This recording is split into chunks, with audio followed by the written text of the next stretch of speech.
capítulo 5, verso 12. Romanos 5, 12.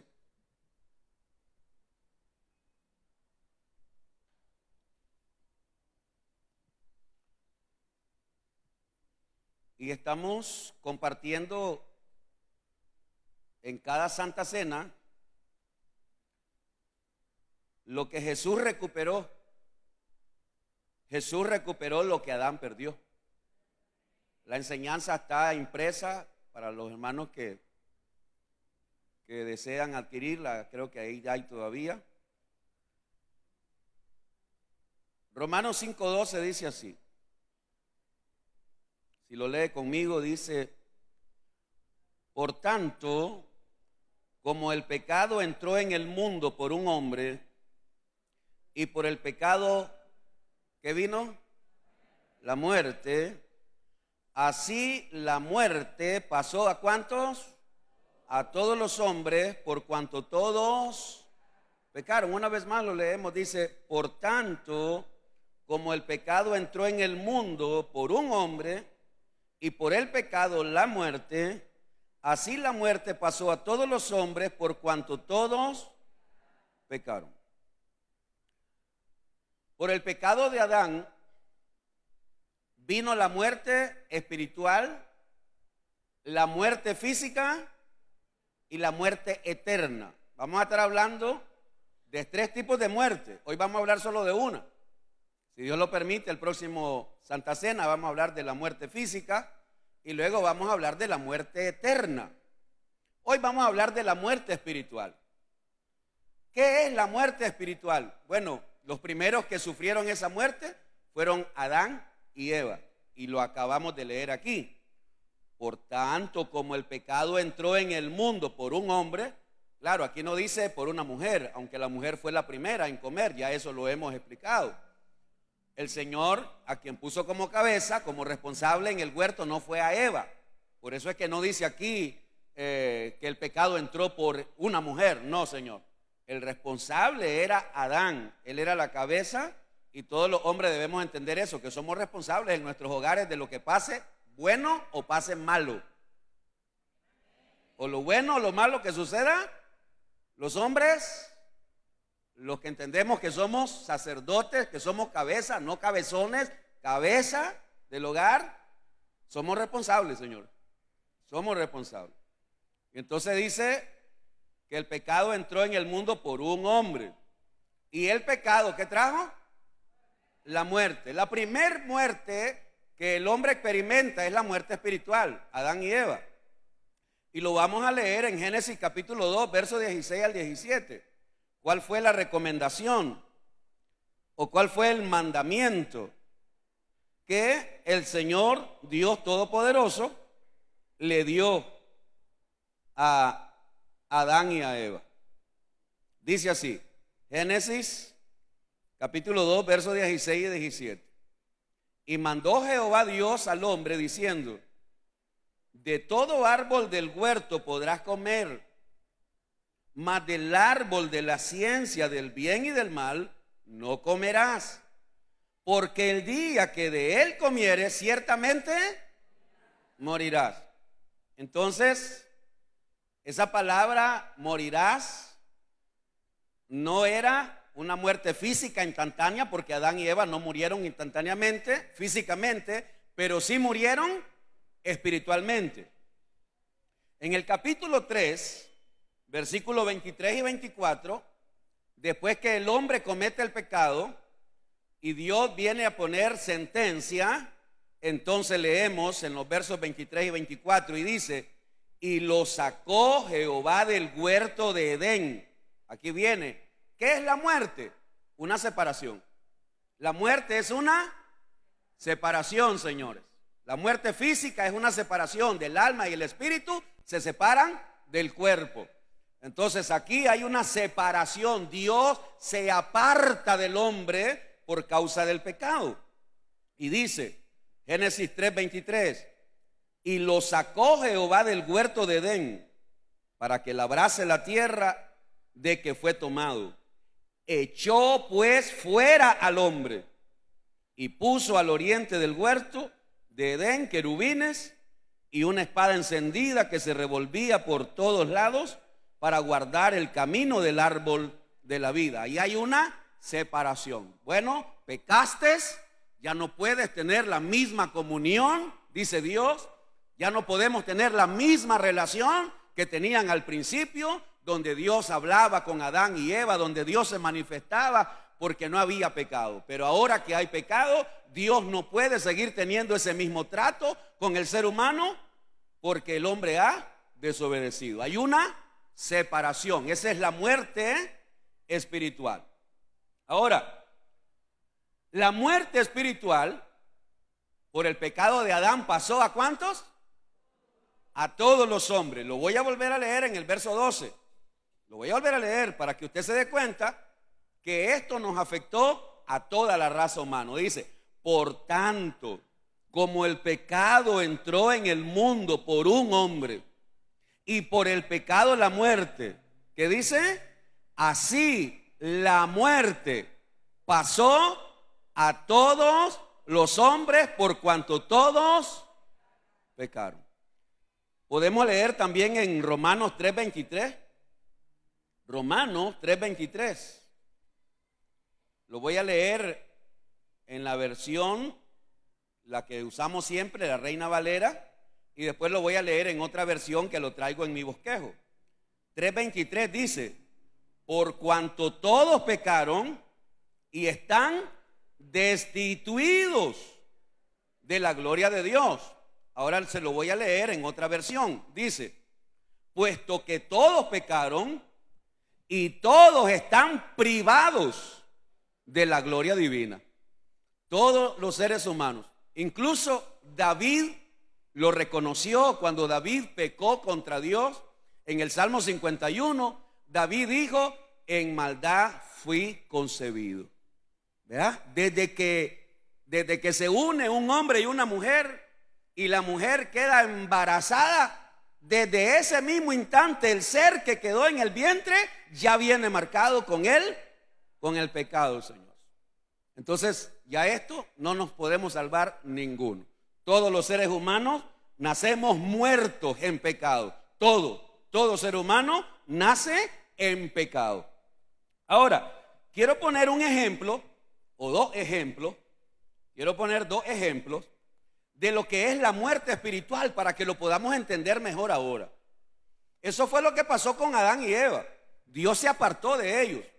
Y todo ser humano nace bajo ese pecado, bajo el pecado de la condenación de la muerte. El primer rey de Israel se llamó Saúl. La Biblia dice que fue Dios el que escogió. He oído a varios pastores decir que el primer rey de Israel lo escogió la nación de Israel y no Dios. No, Señor, Dios lo escogió. Dios escogió a Saúl. Dios fue el que ordenó a Samuel que ungiera a Saúl. Dios le cambió el corazón a Saúl. Y entonces fue algo impresionante. En 1 Samuel capítulo 9, verso 17, escogí este versículo para que usted se dé cuenta que es Dios el que escogió a Saúl. No como he oído yo a muchos predicadores decir que no fue Dios el que escogió a Saúl, sino el pueblo de Israel. Dice así, y luego que Samuel vio a Saúl, Jehová le dijo, he aquí, este es el varón del cual te hablé, este gobernará a mi pueblo. Es este el que va a gobernar a mi pueblo. Ahora vamos a buscar en 1 Samuel capítulo 10, vaya conmigo por favor. 1 Samuel capítulo 10, y se va a dar cuenta cómo el Señor transforma el corazón de Saúl, cómo el Señor lo cambia, lo hace una nueva criatura. Y estoy mostrando esto para que usted se dé cuenta lo que Dios hace en nosotros y lo que nosotros después hacemos con Dios. Dice así, 1 Samuel capítulo 10, verso 1. Tomando entonces Samuel una redoma de aceite, la derramó sobre su cabeza y lo besó y le dijo, ¿no te ha ungido Jehová por príncipe sobre su pueblo Israel? Hoy, después que te hayas apartado de mí, hallarás dos hombres junto al sepulcro de Raquel, en el territorio de Benjamín, en Selsa, los cuales te dirán: las asnas que habías ido a buscar se han hallado. Tu padre ha dejado ya de inquietarse por las asnas y está afligido por vosotros, diciendo: ¿qué haré acerca de mi hijo? Y luego que de allí sigas más adelante y llegues a la encina de Tabor, te saldrán al encuentro 3 hombres que suben a Dios en Betel, llevando uno 3 cabritos, otros 3 tortas de pan, y el tercero una vasija de vino, los cuales, luego que te hayan saludado, te darán 2 panes, los que tomarás de mano de ellos.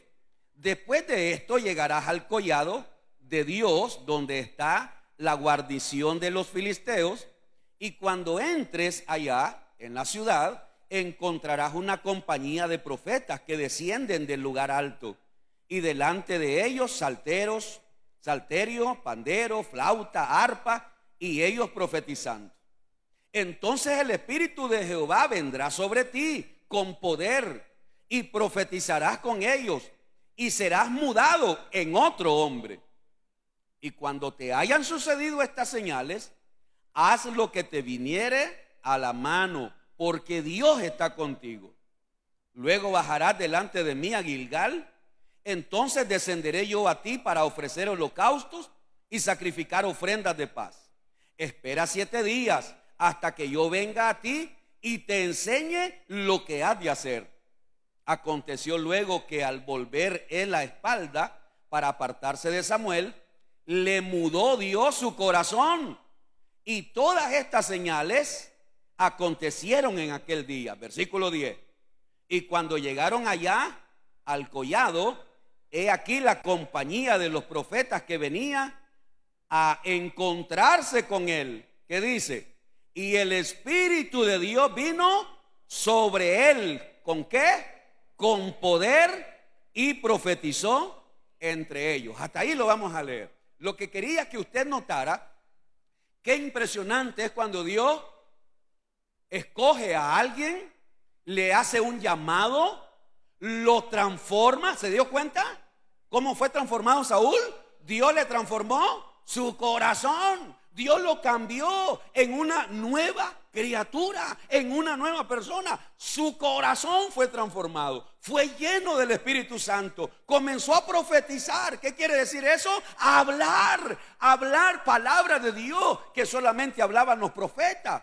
Y si usted siguiera leyendo, se va a encontrar que la gente se admiraba y decía: pero si ese es Saúl, ese no es profeta. ¿Y por qué viene profetizando? Y es porque Dios había hecho un cambio en esa persona.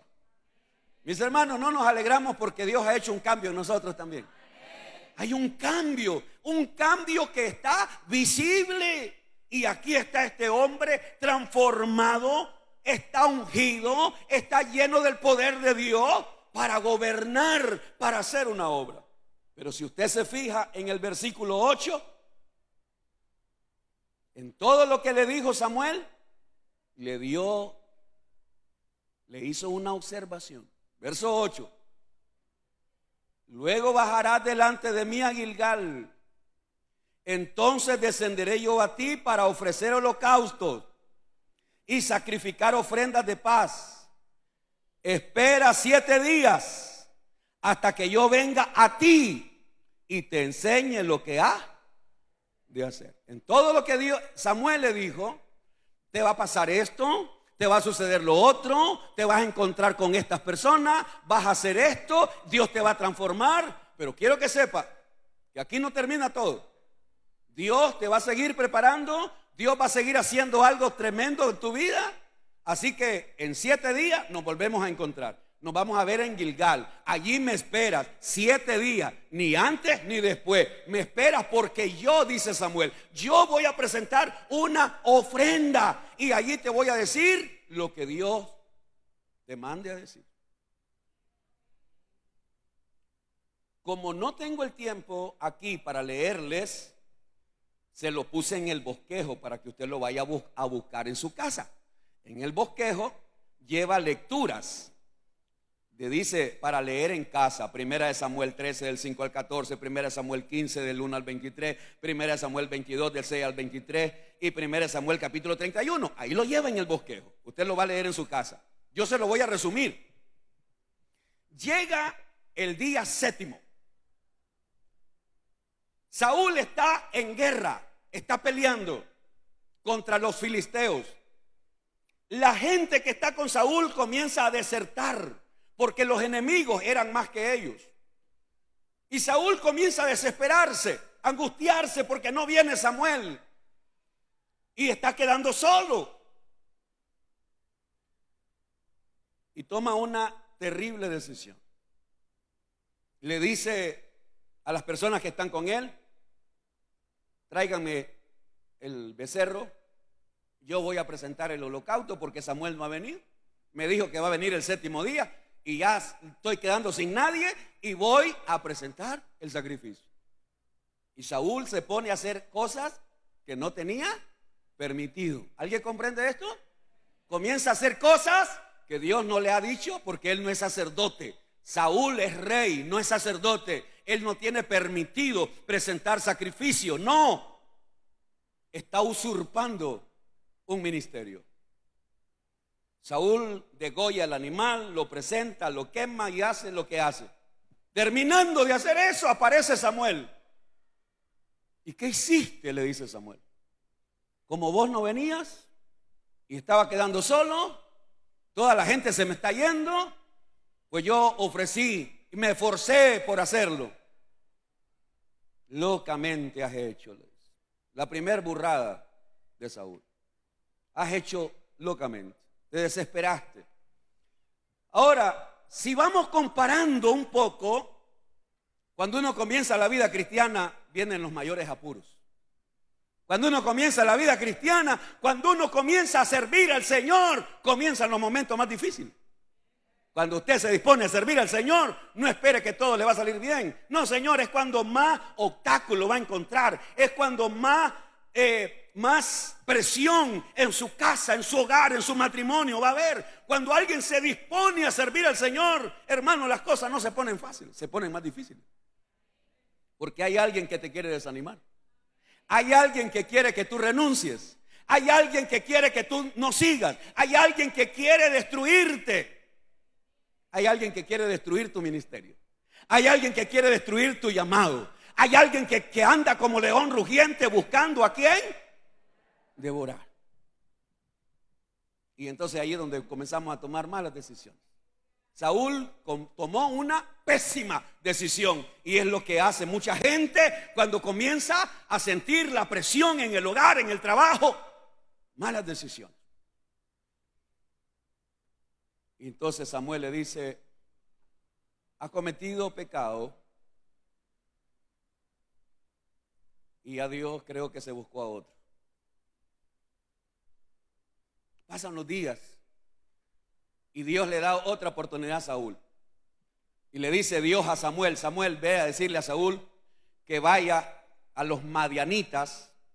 Los madianitas era una nación idolátrica o idólatra que le habían hecho la guerra al pueblo de Israel cuando venía buscando la tierra prometida.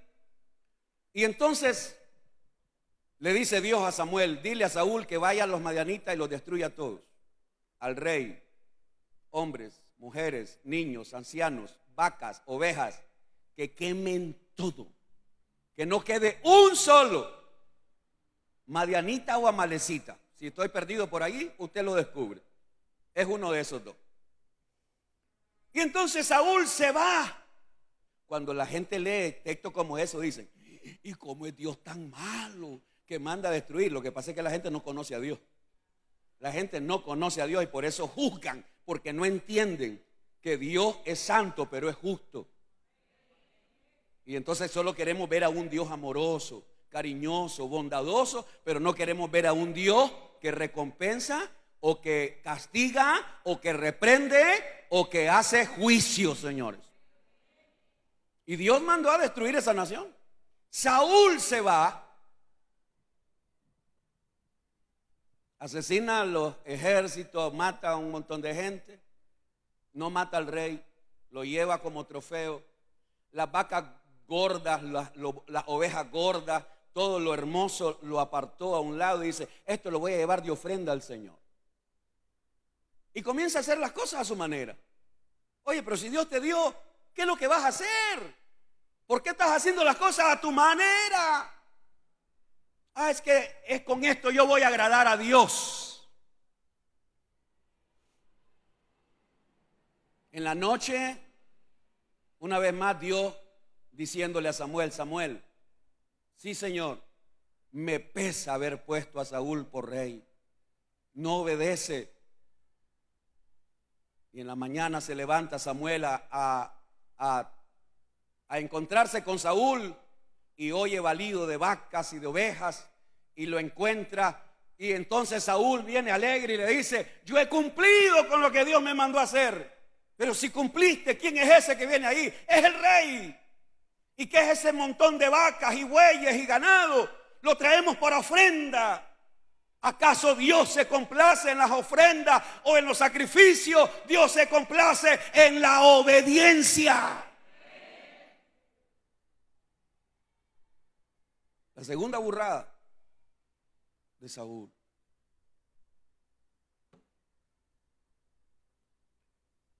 Comienza la persecución contra David. Se llena de odio, resentimiento, amargura. Saúl asesinó, no recuerdo qué cantidad, pero casi son 100 sacerdotes.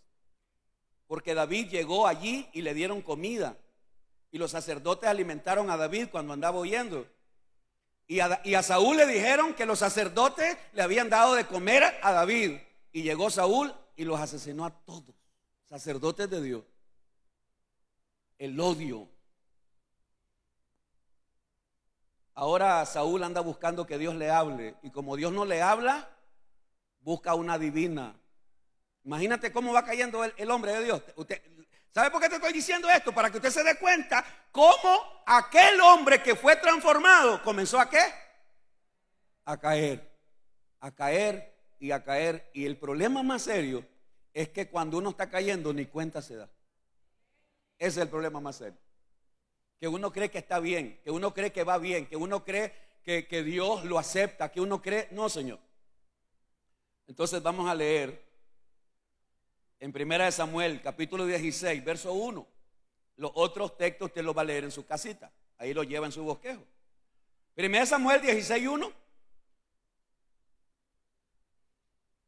Dice, dijo Jehová a Samuel, ¿hasta cuándo llorarás a Saúl? ¿Habiéndolo yo qué? Desechado para que no reine sobre Israel. Llena tu cuerno de aceite y ven, te enviaré a Isaí de Belén, porque de sus hijos me he provisto de. Ya este está desechado. Eso es muerte espiritual.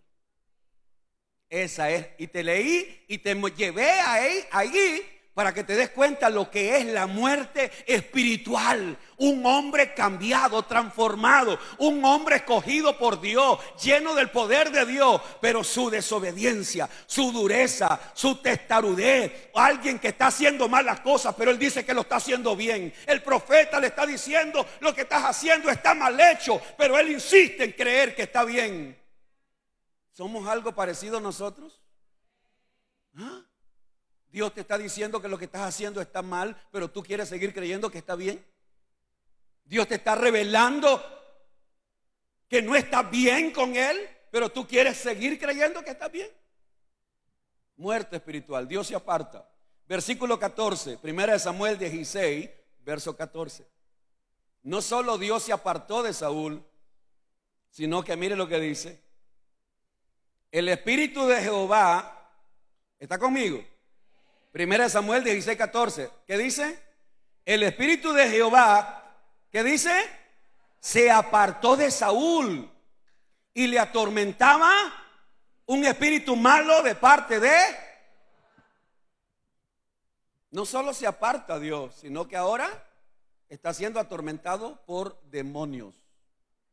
Ya no duerme, ya no come en paz, tiene miedo, por todos lados ve sombra. ¿Ah? Se apartó Dios de Saúl, del hombre de Dios. Y el final triste de Saúl, termina suicidándose. Termina suicidándose. Y quisiera agregarte algo sobre la muerte de Saúl. Cuando Saúl ve que sus enemigos mataron a sus hijos y lo van persiguiendo y lo van a matar a él, Saúl le dice al escudero de él: mátame, que no me maten mis enemigos. Y el otro le dice: no.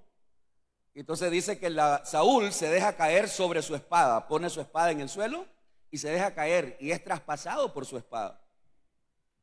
Pero no muere.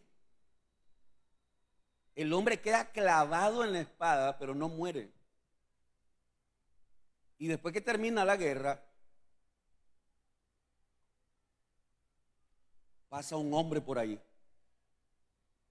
Y Saúl le dice: ay, en medio del dolor, me imagino yo, que está atravesado con su espada, y lo llama y le dice: ven, ayúdame, termíname de matar, que no aguanto.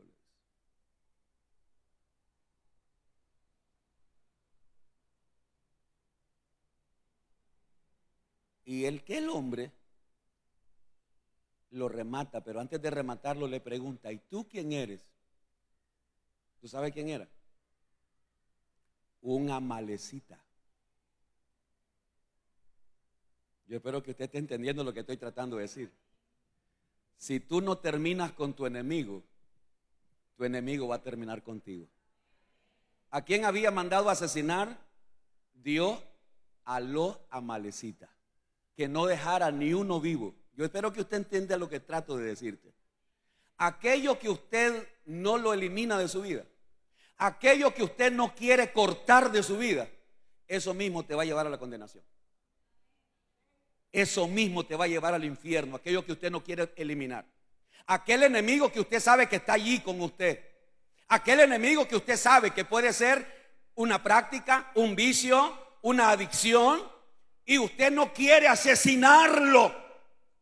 Usted no quiere matar a ese enemigo, que puede ser un deseo de la carne, que puede ser una práctica. Yo espero que alguien me esté entendiendo.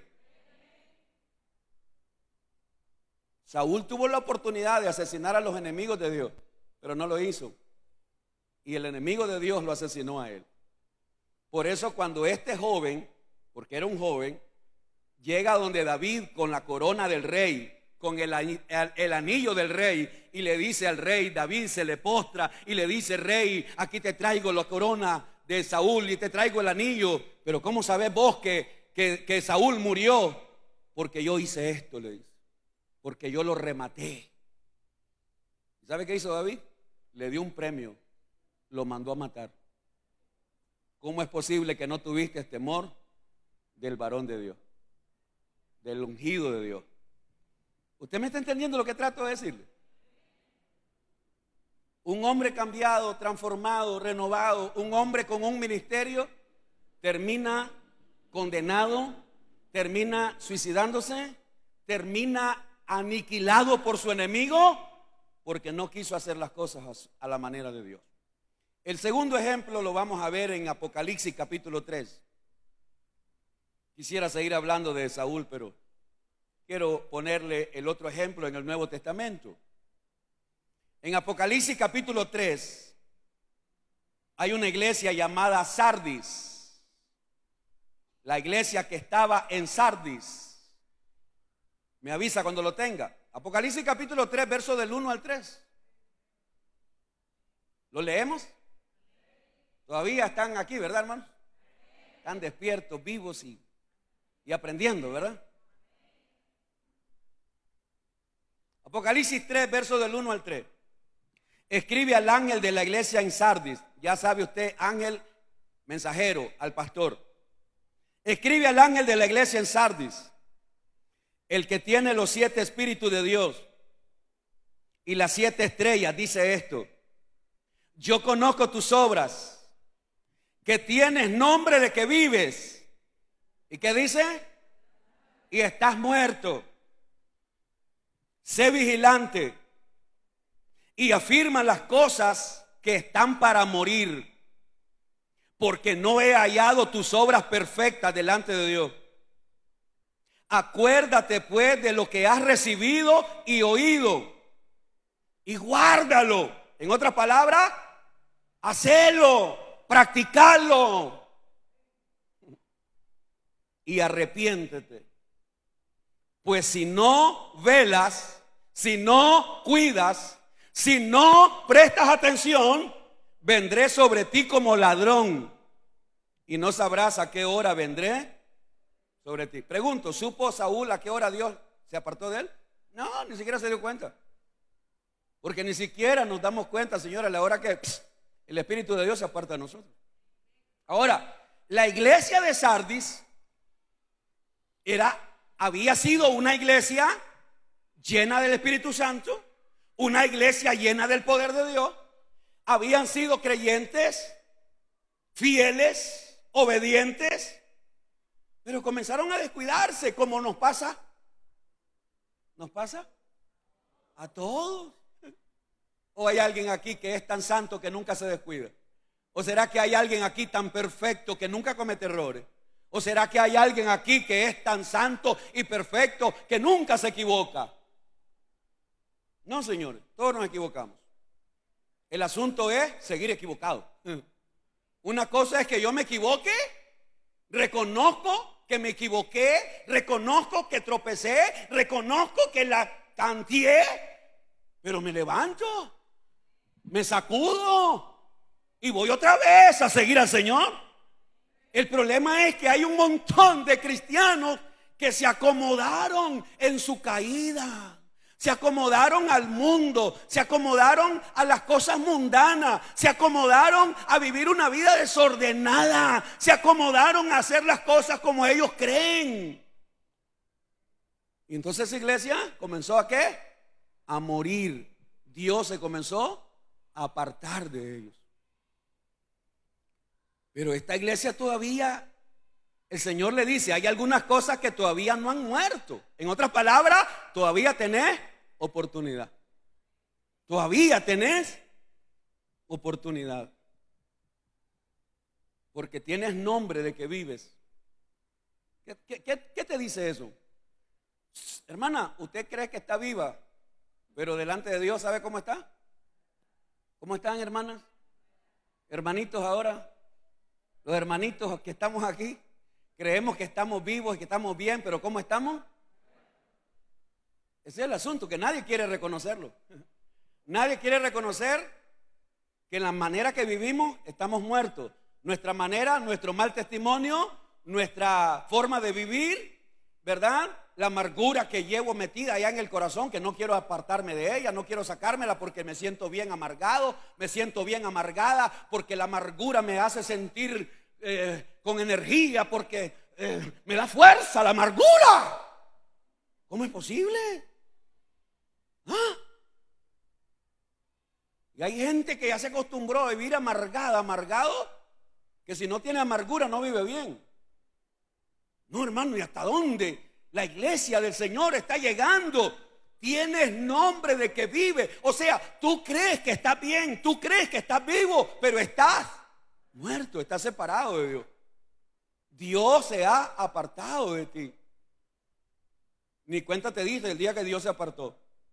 Pero el Señor todavía le está dando oportunidad a esta iglesia. Y Dios le está diciendo, arrepiéntete. Versículo 3. Acuérdate pues de lo que has recibido. Yo le digo a los miembros de esta iglesia, a los líderes de esta iglesia, ¿hemos recibido algo nosotros? Claro, hemos recibido salvación.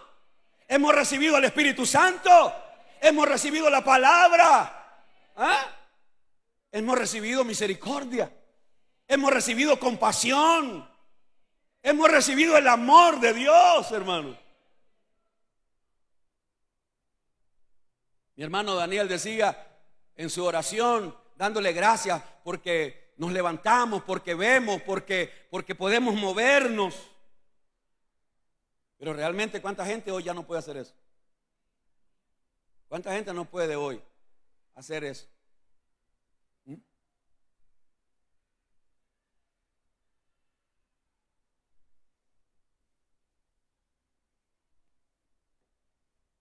Acuérdate pues de lo que has recibido y oído y guárdalo, ponelo por obra y arrepiéntete. ¿Sabes que ese es el problema que tenemos la mayoría de los evangélicos? Que creemos que el arrepentimiento debe ser para el inconverso. No, hermano, los primeros en arrepentirse deberíamos de ser nosotros, los mismos cristianos. Porque creemos que ya no debemos arrepentirnos. Mire qué clase de loquera donde estamos ahora. Hay gente que cree que porque tiene 20 años de ser evangélica o evangélico, cree que cuando llamamos al arrepentimiento le decimos, hermano, si hay alguien aquí, ¿verdad? Y yo he hecho la prueba y le digo, hermano, si alguien se quiere arrepentir, póngase de pie. Nadie se pone de pie porque todo el mundo cree que está bien. Hermano, si alguien ha pecado, venga aquí adelante. Nadie pasa porque todo el mundo cree que está bien. ¿Ya se fijó en eso? Todo el mundo cree que está bien. El pastor cree que está bien, los directores creen que están bien, los coordinadores creen que están bien, los diáconos creen que están bien. Porque nos estamos engañando. Realmente cuando hay un llamado, todos deberíamos ponernos de pie porque todos delante de Dios hemos pecado. Llevamos un autoengaño impresionante porque seguimos creyendo que estamos bien.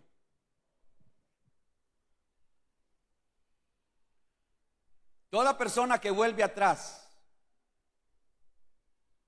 espiritualmente muere. Jesucristo dijo, no seáis como la mujer de Lot. ¿Y qué fue lo que hizo la mujer de Lot?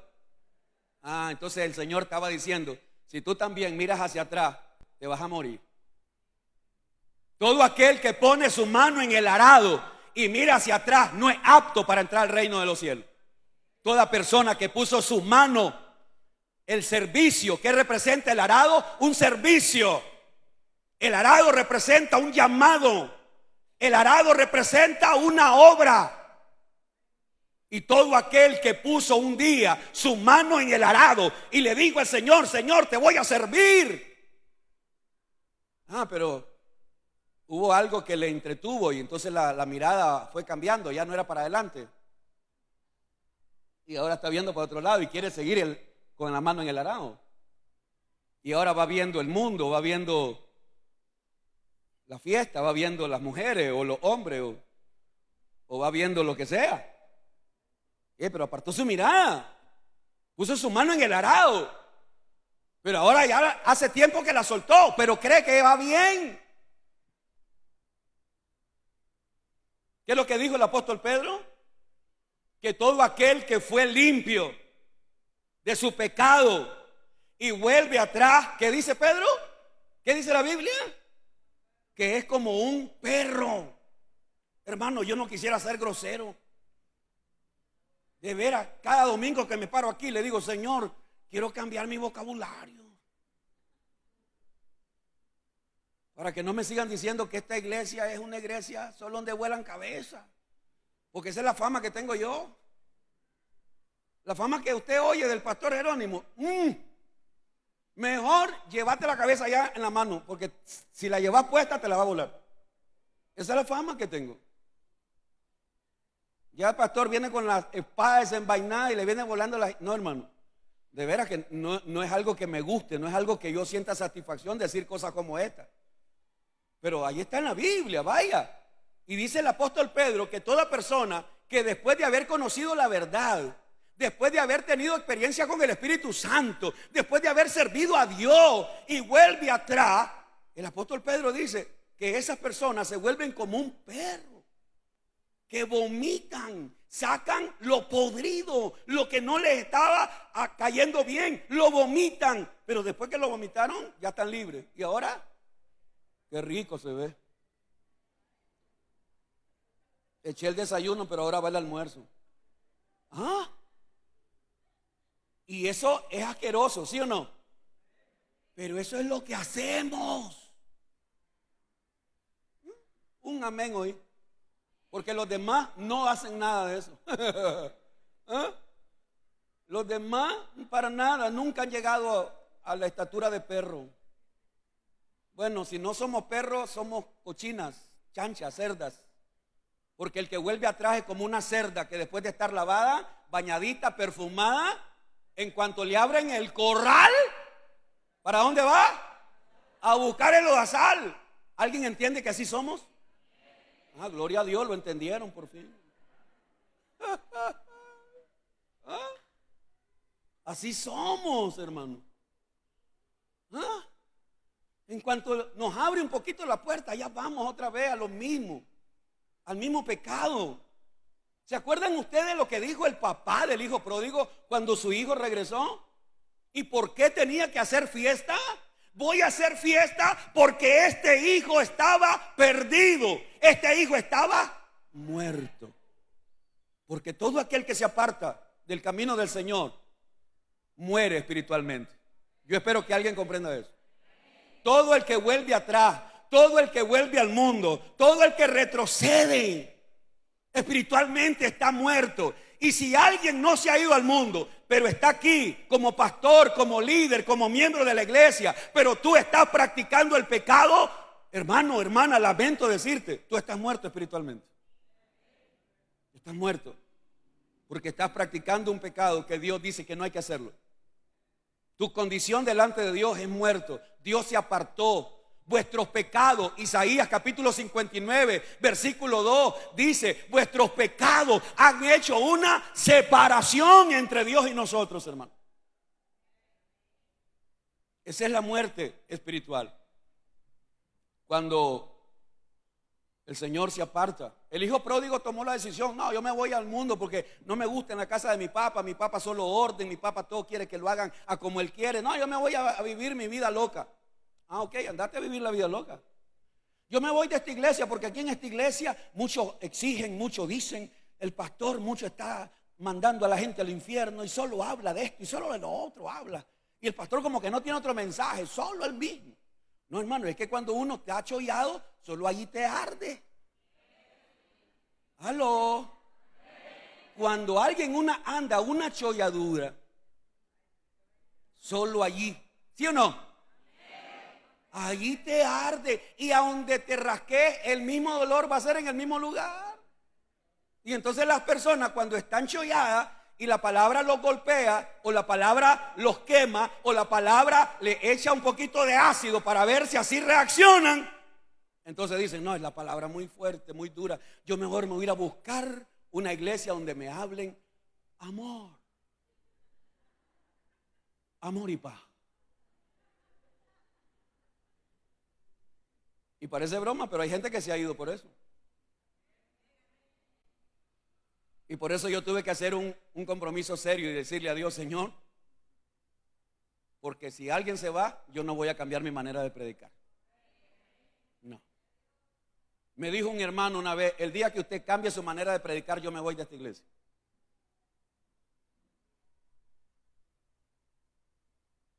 Porque han habido momentos donde yo me pongo a pensar: Señor, ¿será que la gente creerá que yo disfruto decir esto? ¿O que esto no es para mí? No, Señor, si el primer perro y la primer cochina soy yo. Sí, Señor.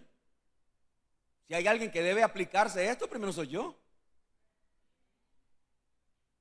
Porque ¿cómo voy a venir aquí a ponerme como que yo no, Señor? No. Por favor, le pido a cualquier hermano o hermana, por favor, hermanita, si usted me ha subido un poquito más para allá arriba, usted, bájeme por favor, póngame un poco más abajo, incluso más abajo de usted póngame, para que cuando usted vea algún error en mí, no se decepcione, porque yo soy igual que usted, ser humano. Esa es la muerte espiritual. Ahora, eso fue lo que trajo a Adán, el pecado de Adán, y aquí estamos. Ahora, ¿qué fue lo que hizo Jesús? 1 Corintios 15, 22. 1 Corintios 15, 22. Ya estoy terminando, mis hermanos. 1 Corintios 15, 22 dice: porque así como en Adán todos mueren, también en Cristo todos serán vivificados. Ahí está. Adán trajo muerte, Jesucristo trae vida. ¿Alguien se alegra por eso? Adán trajo muerte, Jesucristo trajo Vida. Dale un aplauso de alabanza al Señor, hermano.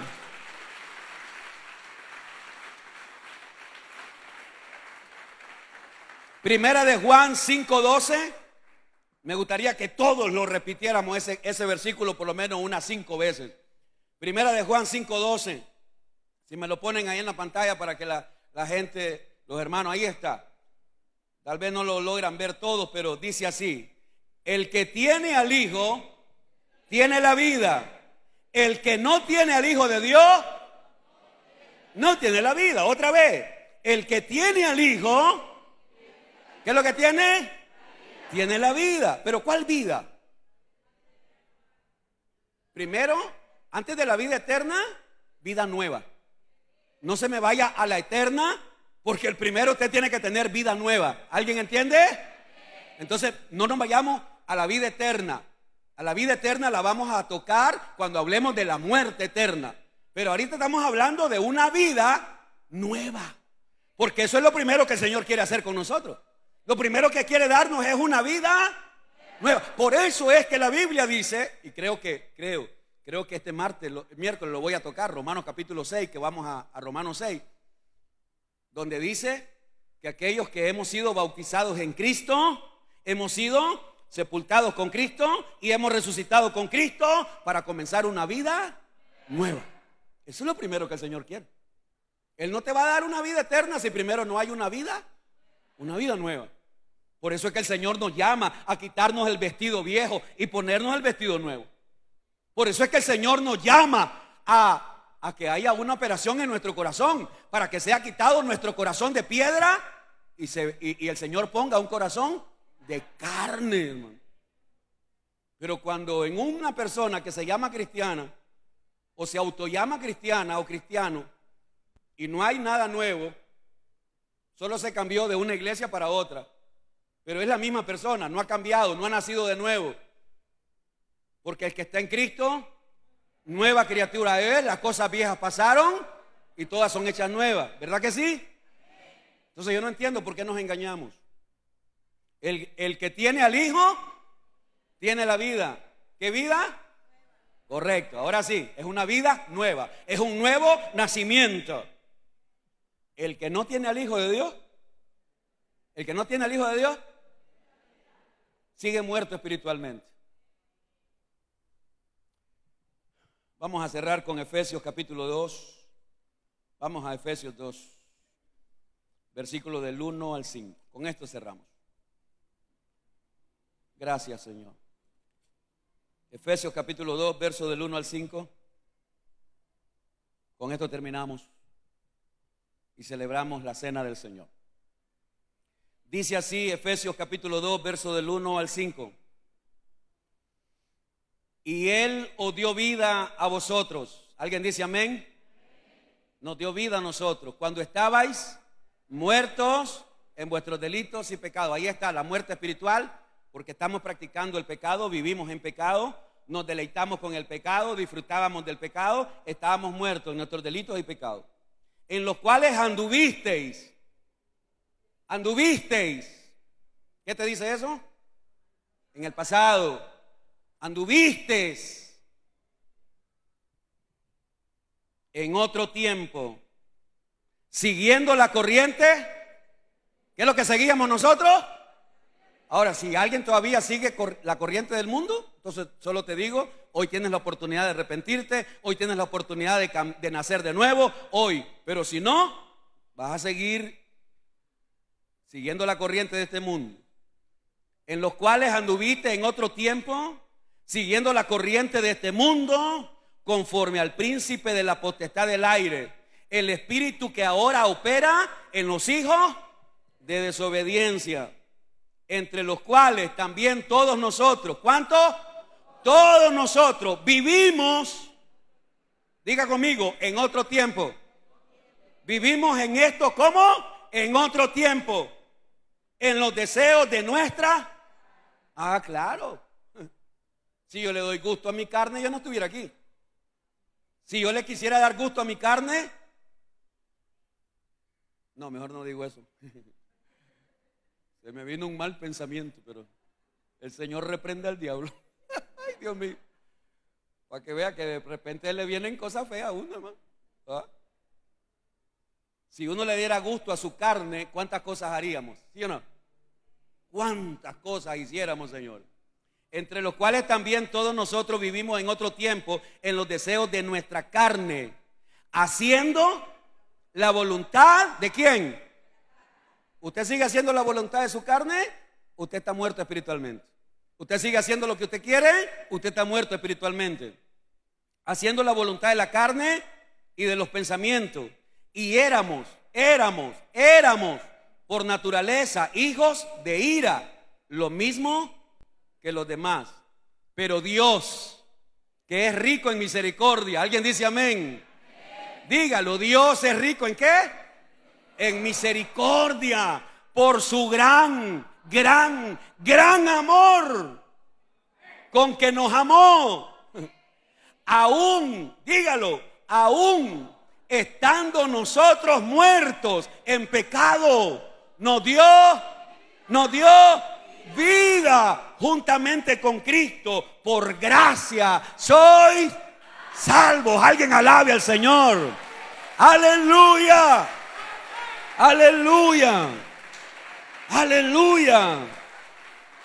Hermano, amigo, hermana, no te vayas hoy. No te vayas hoy engañada o engañado. Hoy arrepiéntete.